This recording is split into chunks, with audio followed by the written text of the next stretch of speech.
교재 52페이지입니다. 우리 주변에는 믿음이 연약한 이들이 있습니다.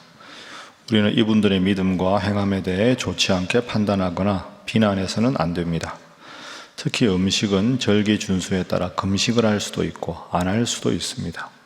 특정한 음식을 먹을 수도 있고 안 먹을 수도 있습니다. 무엇을 먹느냐는 하나님 앞에서 결코 중요한 것이 아닙니다. 이는 나름대로의 방식으로 하나님을 섬기는 것이므로 결코 상대방을 비난해서는 안 됩니다. 하나님의 관심사는 먹고 마시는 문제에 달린 것이 아니라 의와 평강과 희락의 문제에 달려 있기 때문입니다. 그럼에도 혹여 나의 생각이나 행동이 주변의 다른 사람들을 속상하게 하거나 오해받게 한다면 차라리 안 하는 것이 낫습니다. 오늘 본문은 성도들끼리 바람직한 관계가 어때야 되는가? 교회가 한 교회라도 교회 안에 성도들이 다 기호가 다르고 취미가 다르고 생각이 다르고 신앙의 연한이 다르고 다 다른데 한 공동체로 이제 가기가 쉽지가 않으니까 한 공동체 안에서 다양성을 어떻게 보아야 하는가에 대한 사도 바울의 교훈이 들어 있습니다. 자, 교회 안에서 어떤 성도가 되어야 하는가? 첫 번째는 오늘 본문의 교훈은 다양성을 인정하는 성도가 되어야 한다 하는 것이 바울의 교훈입니다. 다양성을 인정하는 성도. 나와는 다르구나. 저렇게 생각할 수도 있지. 이렇게 생각하는 넉넉한 마음이 필요하다. 그래야 교회 공동체가 하나가 될 수 있다 하는 것이죠. 자, 오늘 본문의 1절, 2절 말씀 우리 함께 읽어보겠습니다. 자, 시작. 믿음이 연약한 자를 너희가 받되 그의 의견을 비판하지 말라. 어떤 사람은 모든 것을 먹을 만한 믿음이 있고 믿음이 연약한 자는 채소만 먹느니라. 아멘. 믿음이 연약한 사람도 있고 믿음이 굳센 사람도 있고 2절에 보면 모든 것을 먹을 만한 믿음이 있는 사람도 있고 믿음이 연약한 자는 채소만 먹는다. 여러분, 이 로마서는 사도 바울이 로마 교회 성도들에게 보내는 편지입니다. 근데 로마 교회 성도들은 로마가 어떤 곳입니까? 세계 제국의 수도지요. 그러니까 로마라고 하는 그 도시 안에 전 세계에서 온 다양한 사람들이 함께 모여 살고 있습니다. 그러다 보니까 로마 교회 안에도 이제 16장 보시면 아실 텐데요. 16장 제가 이번 주에 설교할 때 말씀드리겠지만 로마 교회 안에는 노예 출신도 있고 귀족 출신도 있고 믿음 생활을 오래 한 사람도 있고 최근에 시작한 사람도 있고 로마 시민권자도 있고 외국에서 들어온 사람도 있고 아주 다 다릅니다. 그런 다양한 사람들이 로마 교회를 구성하고 있는데 그 안에서 저 사람들은 고기를 잘 안 먹는다. 저 사람들은 명절을 우리로 말하면 추석을 지키는데 미국 사람들은 땡스기빙이라고 11월 달에 추석을 지키지 않습니까? 다 다른 거죠. 근데 교회 안에서 당신은 왜 음식을 그런 식으로 먹느냐? 당신들은 왜 명절을 전날을 지키느냐?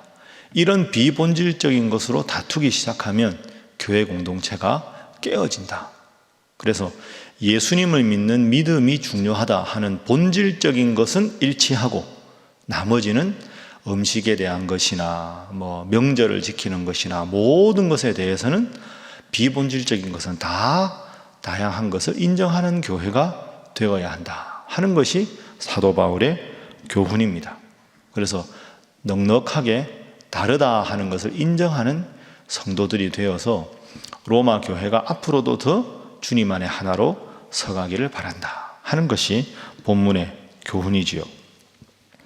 자, 두 번째 오늘 본문의 교훈은 오직 주님을 위해서 생각하라 하는 겁니다. 모든 것에서 우선순위가 주님께 있어야 한다.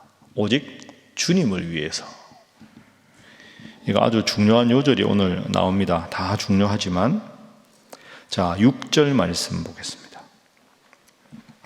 자, 6절 함께 읽습니다. 시작. 나를 중히 여기는 자도 주를 위하여 중히 여기고 먹는 자도 주를 위하여 먹으니 이는 하나님께 감사함이요 먹지 않는 자도 주를 위하여 먹지 아니하며 하나님께 감사하느니라. 아멘. 6절에 반복되는 표현이 뭡니까? 주를 위하여 하는 겁니다. 주를 위하여. 따라하겠습니다. 주를 위하여. 자, 8절에도 반복됩니다. 8절 함께 읽습니다. 시작. 우리가 살아도 주를 위하여 살고 죽어도 주를 위하여 죽나니 그러므로 사나 죽으나 우리가 주의 것이로다. 아멘. 오직 주를 위하여 하라. 살아도 주를 위하여, 죽어도 주를 위하여, 사나 죽으나 주의 것이로다. 여러분, 이 요절은 우리가 잘 아는 요절이라 쉽게 지나갈 수 있는데 뒤집어서 생각해 보면 주를 위해서 살아가는 사람이 많지가 않다 하는 겁니다. 살아도 나를 위해서, 죽어도 나를 위해서. 보통 사람들은 내가 잘 되는 것에 인생의 목표를 두고 살아가는 거죠. 살아도 내 직장을 위해서, 죽어도 내 직장을 위해서. 그 바람직하지 않지요. 살아도 내 가족을 위해서, 죽어도 내 가족을 위해서.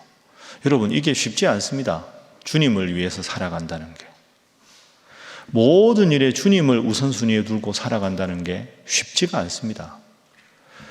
내 자존심과 주님의 영광을 위한 게 부딪히면 내 자존심을 내려놓고도 주님 위해서 잘 되기를 바란다. 이게 여러분 쉽지 않습니다. 생각보다. 그러니까 오늘 본문에 바울이 반복해서 6절과 8절에 두 번이나 이야기하는 거죠. 여러분은 삶의 주님을 위해서 어떻게 살아가십니까? 오늘 하루도 주님을 위해서 내가 무슨 말을 하고 어떤 생각을 해야 될까? 제가 어제 그제 목사님들 모임이 있어서 지방에 좀 다녀왔습니다. 목사님들끼리 모이면 무슨 이야기 할까요? 제 친구들은 늘 그러거든요. 야, 목사님들 모이면 뭐 하냐? 인생에 재미가 하나도 없을 것 같다. 술도 안 먹고 담배도 안 피고 나쁜 짓도 안 하고 뭐 하냐 그러는데 뭐 하긴요. 그냥 차 마시고 이야기하고 뭐 교회 이야기하고 그거 재밌는데요. 하다 보면. 근데 주로 이제 대화하다 보면 주로 교회 이야기입니다. 그렇지 않겠습니까? 목회하는 이야기. 근데 저는 솔직히 목회하는 이야기 별로 안 합니다. 일단 제가 어느 모임 가도 좀 연배가 낮아서 그렇기도 한데요. 교회 이야기 하다 보면 여러분 아무리 목사님들이라도 교회 나쁜 이야기 하겠습니까? 여러분도 그렇지 않습니까? 자식들 이야기하면 칭찬할 만한 좋은 이야기 하지 별로 들어서 부끄러운 이야기 안 하지요. 정말 속 깊은 사람 아니면. 그러다 보면 자칫 빠질 수 있는 게 자기 의가 드러날 수 있습니다. 우리 교회는 내가 부임한 후에 이만큼 교회를 성장시켰다. 우리 교회는 와서 땅을 이만큼 구입했다. 저 건물이 없었는데 저 건물을 했다. 이 좋은 일입니다. 선한 자극은 좋은데 여기서 항상 마음 중심에 생각해야 될 게 편한 사이라서 그렇게 말할 수는 있지만 그 모든 것을 하나님이 해주셨다. 나는 도구에 불과하다 하고 말하는 것과 부임한 지 몇 년 됐는데 얼마나 어떻게 됐다. 그 말로 끝나는 건 별로 유쾌한 대화가 아닙니다. 여러분, 제가 아주 쉬운 예를 하나 드는 여러분 잘 한번 생각해 보십시오. 여러분 자녀가 아주 지혜롭고 효자입니까? 자식 자랑하고 싶으시죠? 그러나 자식 자랑 잘 하셔야 됩니다. 참 내가 부족한데 하나님이 우리 아이에게 그래도 하나님께서 부족한 제게 기쁨을 주시기 위해서 저 아이를 하나님께서 양육시켜 주셨습니다. 이렇게 말하는 것하고 그냥 자식 자랑만 하는 거하고는 천지 차이입니다. 중직자 선거 때문에 요즘 기도 많이 하지 않습니까? 여러분 이번 주일에 후보자가 게시판에 붙지 않겠습니까? 그러면 이런저런 말이 생길 겁니다. 누가 빠졌느니 저 사람은 왜 들어갔느니 그 바람직하지 않습니다.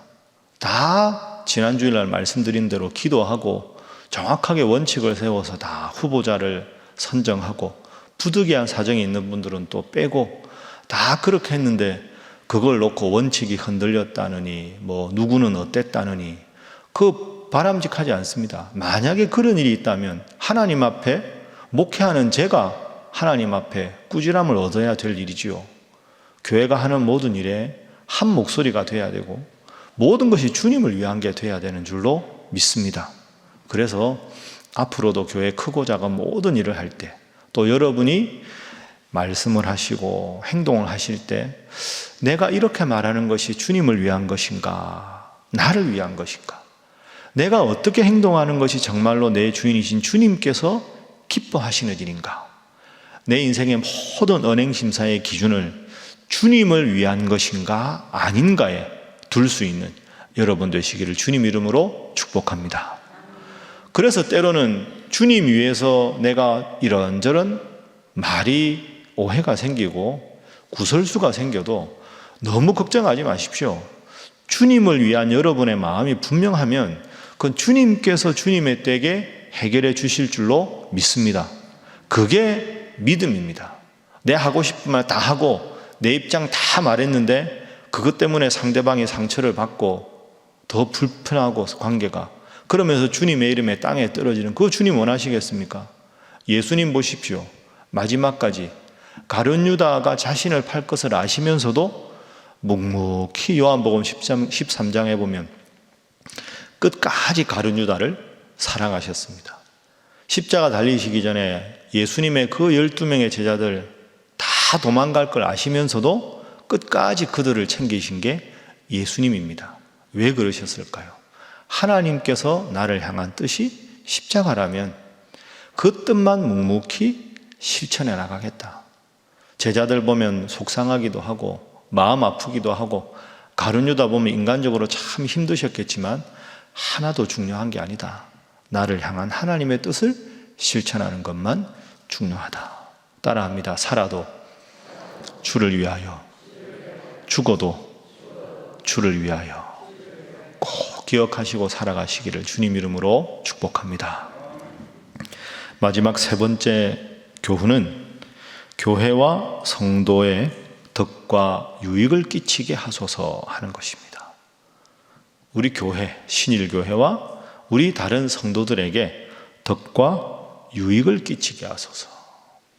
그게 하나님을 위한 것이고 교회를 위한 것이고 결과적으로 내가 더불어 잘 된다 하는 것입니다.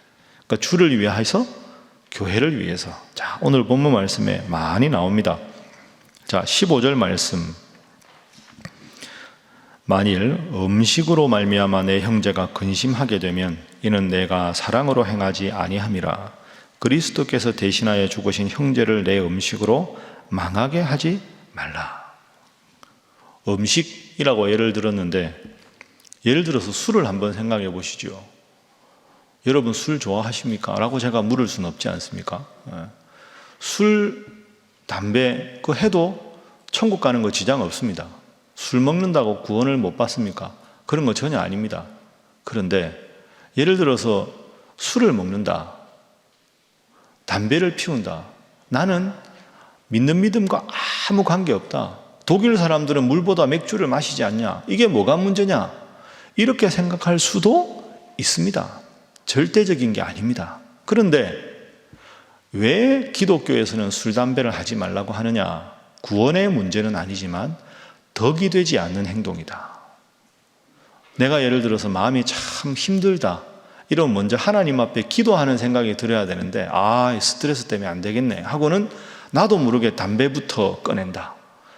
기분이 너무 좋은 일이 생겼다. 그러면 하나님 감사합니다 보다는 술 한잔 하는 게 더 내 우선순위에 된다. 이거 문제 아닙니까? 기쁜 일이 생겨도 하나님부터 감사하고 힘든 일이 생겨도 하나님께 먼저 기도해야 되는데, 하나님보다 술이나 담배에 먼저 손이 가는 건 신앙생활에 덕이 되지 않습니다. 그래서 덕을 위해서 구원이 아니라 술, 담배 안 하는 거죠. 그런데 나는 예수님 믿는 믿음이 분명하다고 해서 때마다 그렇게 반주하고 술 마시고 하는 게, 다른 성도들 이제 믿음 생활 시작한 분들 보기에는 저 사람은 저게 뭐지?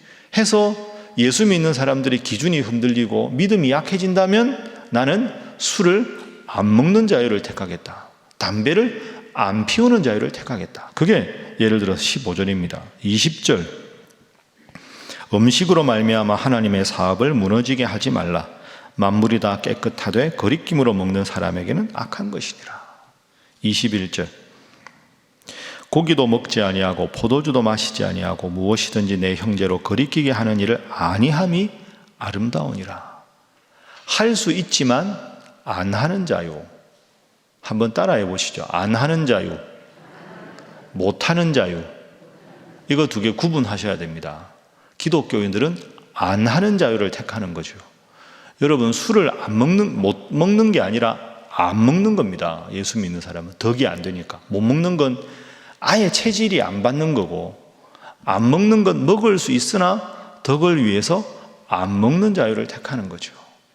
내가 하고 싶은 말이 있어도 주님을 위한 것이면 말을 참는 자유. 하고 싶은 행동이 있지만 그렇게 말하면 교회에 덕이 안 돼서 답답하지만 교회를 위해서 참는 자유, 삼가는 자유, 그게 필요하다. 그래야 교회 공동체가 바로 설 수 있다. 오늘 우리에게 주시는 하나님 말씀이라고 생각합니다. 여러분, 오늘 본문 말씀 꼭 기억하시고 교회 안에서 다양한 분들이 모여서 생활하고 또 신앙생활하고 있습니다. 항상 주님을 위해서, 항상 교회를 위해서, 내가 우선순위가 돼서 내가 하고 싶은 말 다 하고 내가 하고 싶은 행동 다 한 다음에 상처 다 주고 뒷날 미안하다 그렇게 하기보다는 때로는 나를 내려놓고 주님 위해서, 교회 위해서 그렇게 해서 하나님의 때 하나님의 방법으로 더 크신 은혜로 갚아주시는 하나님, 그 하나님 안에서 날마다 오늘 본문 말씀을 기준으로 살아가시는 우리 사랑하는 신일의 모든 성도들이 되시기를 주님 이름으로 축복합니다. 기도하겠습니다. 하나님, 우리 교회 성도들이 본질적인 것에는 일치를, 비본질적인 것에는 자유를, 모든 것에는 사랑을 실천하는 성도들 되게 하여 주옵소서. 넉넉한 마음으로 주님을 위한 것, 교회를 위한 것 먼저 우선순위를 두어 나의 삶은 더불어 하나님께서 책임져 주시는 복된 인생 되게 하여 주옵소서. 기도하시고 또 중직자 선거의 모든 과정에서 특별히 온 성도들이 한 마음으로 교회의 주인이신 주님께 영광 돌리며 언행심사를 삼갈 수 있게 하여 주옵소서. 기도하시고 오늘 저녁에 있는 수요 기도회를 통해서 또 여러분 은혜 달라고 여러분 각자를 위해서 다 함께 주님 앞에 기도하겠습니다. 주여 믿습니다. 주여 믿습니다. 주여 믿습니다.